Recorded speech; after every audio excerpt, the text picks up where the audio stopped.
Man, I sure do love me some Clive Barker's Jericho. I sure do love me some Clive Barker's Jericho. And I told you I'm not doing this bullshit, and you can all go fuck. Man, I sure do love me some Clive Barker's Jericho. And I sure do love me some Sniper Elite. Oh no! Ah, you got your Sniper Elite in my Jericho. And you got your...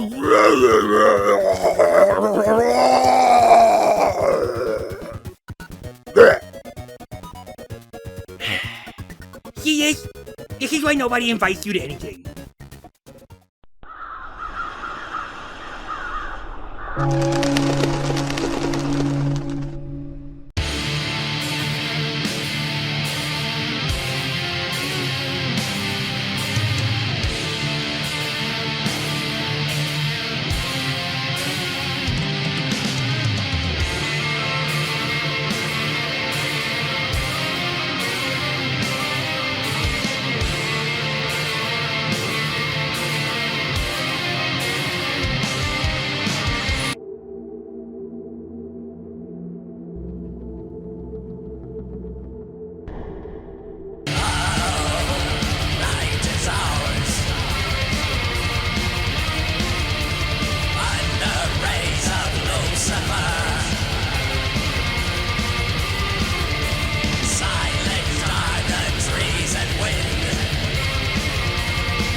Developed by, and I hope I'm pronouncing this properly, Rene, Rother, and published by Devolver Digital, Children of the Sun caught my eye pretty early on, mixing one of my favorite characters from Jericho, Jericho. Jericho,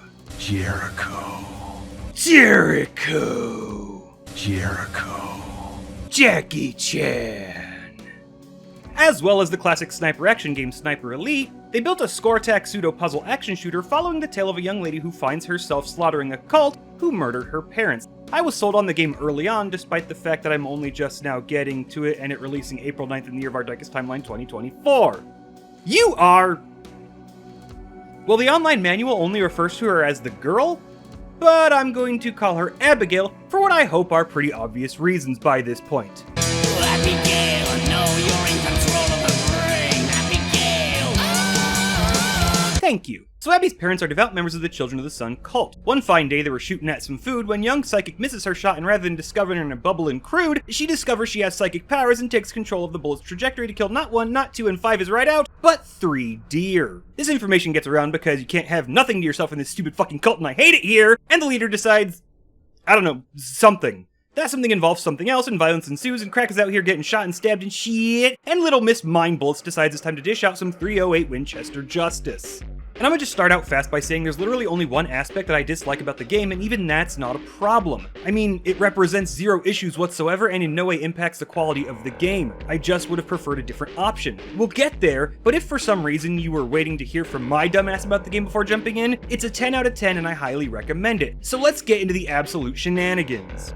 On a scale of 1 to requiring a doctorate, the gameplay is pretty simple and familiar to sniper-focused games. Abigail is planted in a position looking out at her targets. You're given a bit of wiggle room to move around to get your eyes on targets and mark them if you so desire. Some levels will have a larger area to move around in, some will restrict you far more, and 1 or 2 even force you to take a shot and most likely fail the level before figuring out what the level expects you to do. The good news is if you kill an enemy you failed to mark, when you restart the level, that enemy will now have a mark. There isn't going to be a situation where through blind luck, quick adaptation, and just skill, you're going to get a first try on every single level. As a matter of fact, the levels which require you to fire before being able to spot enemies can seem overtuned to the point of it being outright beginner's traps, but they're more about creating a much larger puzzle for the player to solve. It's not a long game, and aside from my being incredibly stupid and spending an hour on the final level, 100%ing the game only logged me 5.2 hours on Steam. So as questionable as the design choice may seem to some people, I did mention it's a pseudo-puzzle game, and you're not meant to just blindly go through it. No blind firing. You're supposed to take in the puzzle as a whole and devise a strategy before firing the initial shot because you only get one. That's right, boys and ghouls, just like Spider-Man, everybody only gets one. Remember when I told you that Abby is a psychic who murked 3 deer with one shot? Well, once you kill a target, time slows to an absolute crawl, and you take full control of the bullet to acquire a new victim. Top right of the corner, that's left. It's stage right. It's stage right. Top right of the corner tells you how many targets are on the level, the marks number the targets. Easy peasy. Further easying the peasy is the environment. Killing a target isn't the only time you get to refire your bullet, and you can target passing crows if you need to reposition a bullet and there are no enemies to hit. You can also target gas tanks and other explosive tanks to get environmental kills as well as multi-kills, and even later enemies will deflect your shots, which with expertise can be used to your advantage as well. Essentially, if your bullet kills something, anything really, or causes an explosion, you get to re-aim your shot where it is at a new target. But that's not all you have at your disposal, because what kind of psychic would you be if you only had one trick? A few levels into the game you gain the ability to slow time and alter a bullet's trajectory. When first introduced to the ability, it seems rather limited. You're not going to turn a bullet a full 90 degrees and shoot around a hard corner, but you can turn it about 80 degrees. And do almost exactly that. It's not so steep that it defeats a level's challenge, but it's strong enough influence over the shot that you feel like a god among cattle. It's tuned damn near perfectly is what I'm getting at. Later in the game, enemies will begin to have weak points. When you target these weak points, you gain half a charge. Once the charge is full, you can then spend it to slow the game down even further, gain full control of the bullet, and refire as if you had hit a target. This ability comes with 2 drawbacks, however. You can only hold 3 charges, so levels that require you to use the ability center their puzzles around that. The other drawback being that when you hit a target, time slows to a damn near halt, but the bullet stops entirely. This ability slows time far more than the previous ability, but the bullet itself keeps moving. If your positioning is bad or you're struggling to find a target, you can easily find yourself failing the level even as this ability is active. The first ability lets you fine-tune shots mid-flight, make corrections, shoot through gaps you otherwise couldn't from your position, and can be done basically at a whim. The refire ability requires you to build it up and acts as a tool to completing the puzzle as a whole. If you spend it and screw up, you're going to fail the level. It takes investment, and the game is tuned to that factor. These 2 abilities, accompanied by birds, allow the player to fire into and through buildings, come out the other side, and then turn 180 degrees and go back in on a higher floor. It's a small set of abilities that seem simple at first, but when learning how exactly they are used, become an absolute joy to set up the uses of. Fire high over a rock to avoid it, but with a just shallow enough angle that you can nudge the bullet back down, essentially arcing your shot, refire at a psychic who deflects the bullet, activate your charge to turn the bullet around and hit him in the head, which gives you another partial charge, and lets you refire normally at this guy way the fuck over here, etc. It's incredibly satisfying how far the abilities can be taken, and how the levels are built not just with them in mind, but with their maximum limitations as well. Fangirling aside, Abby has one more ability, and that's to speed up bullets. Velocity equals penetration, and the ability focuses entirely on armored enemies. It doesn't serve much purpose outside of them, but you need a good amount of distance to build up the momentum to pierce, and that's where some pretty hefty challenge comes in when picking your order of slaughter operations. It's not just one puzzle level after the other, as most levels contain challenges. They can be as simple as mark all enemies before firing, or as difficult as getting a psychic to deflect your shot to a gas tank on the other side of the map without influencing the shot, or not hitting explosive tanks or birds to refire, which ends with you having to set your shots up so specifically that your final shot is at an armored opponent who is the minimum distance needed to gain enough velocity to kill him.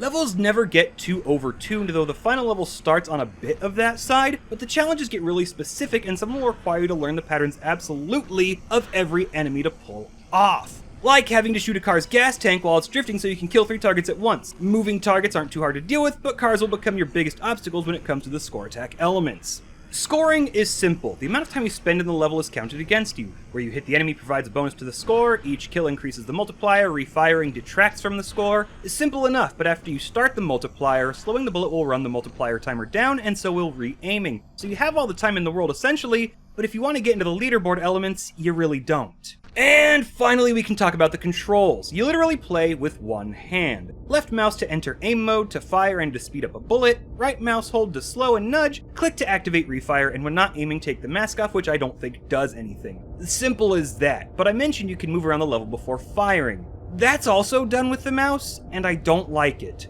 You have 2 movement speeds and they're easy enough to control, but I would have just preferred the ability to use my keyboard. It's not really a problem, mind you, as fine-tuning your positioning is not a thing you need to worry about. You can change the aim position by moving the camera from Abigail's left or right side, but that's about all you really get out of the movement outside from where you want to start the slaughter from. Like I said, it's the only thing I don't really like, and it's not even an issue with the game, just a matter of personal taste. What it does mean, however, is you can play the game entirely with one hand.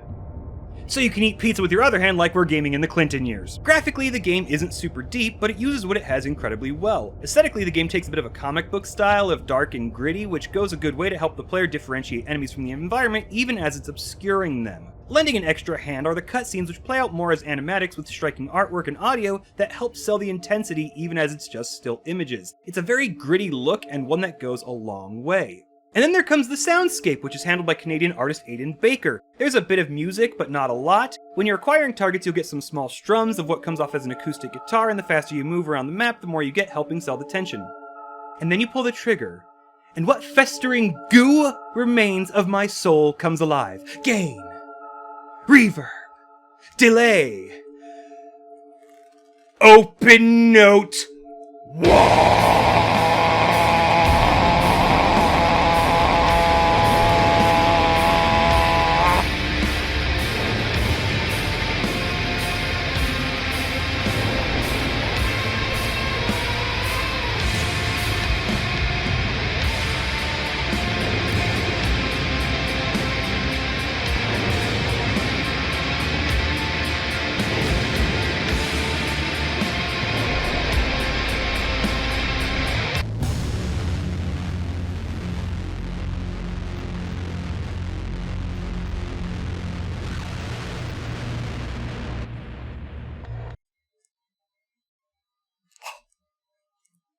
It's fucking sick and sells the intensity all that much more. Aesthetically, atmospherically, narrative, feedback, and soundscape, this is the closest a game has ever come to just being an outright black metal album in game form. Leave your arguments about how it's not and fits more into the noise rock genre based on Baker's repertoire alone in the comments below. I will fucking read every word twice. I love reading! Also, I could use the engagement. Anyway, there's a tense quiet in the setup to the level, but the second you pull that trigger, everything changes. Like the acoustic buildup before the chainsaw distortion melody kicks in, and it goes further in the narrative crafting. There is a line in the shitty Dad of Boy reboot where Kratom tells his son Atreyu that there are consequences to killing a god, but it doesn't really feel like there are. Santa Monica Studio just weren't able to sell that notion in that game. Children of the Sun absolutely sells the notion that when you pull that trigger, that's it. Everything changes. It's not a game presenting the player with fast-paced action punctuated by slamming tunes. It asks you to make quick and precise decisions, yes, but it is focused entirely on that moment. It's oppressive, brooding, and all-encompassing. That final gunshot isn't an exclamation mark to everything that had led to that point, it's a dependent clause on everything that comes next. A 150-grain full metal ejaculate, the supersonic last command and first decree heralding the bloody birth of the new, shrieking, and dysgenic universe. Hail Mary, Mother of Anathema. And then the last time anybody saw little Abigail Black, she was being made fun of by an angry Algonquin in Al-Khali. Where indeed have all our lesbians gone? Yes, it ends with our little heroine being crowned the new head of the cult. If it were power metal, you'd slay the cult, save the girl, and ride off on a dragon, but I already told you it's playable black metal, which means we slaughter the cult, but in doing so, give rise to something far worse. And, if it were death metal, we'd learn far more than we ever wanted to know about the human anatomy. The doubt, the tumultuous journey, and all things brought us here, but the serpent will always require its godhead. And fuck me, it's good. Front to back, no problems. Feedback is incredible, the experience is a gritty revenge nightmare, there are a couple bonus levels that are fun, not great, but a fun break with some writing that is after my own heart, and a general experience that makes me go, yeah, this is what an entire genre of metal is all about. Children of the Sun is an incredible game, one of the incredibly few I 100%ed before making a video on, and one I'm kinda sad I didn't force myself to take the time to play sooner, and lastly, one that I more than hope can get an expansion later. It won't eat up a whole hell of a lot of your time, especially if you're not as terrible as I am, but it will take over your life if you're into the atmosphere and score attack elements. It's interactive Inquisition, and god damn, is it worth the asking price. I'm the Necroswanson, and you can go fuck yourselves.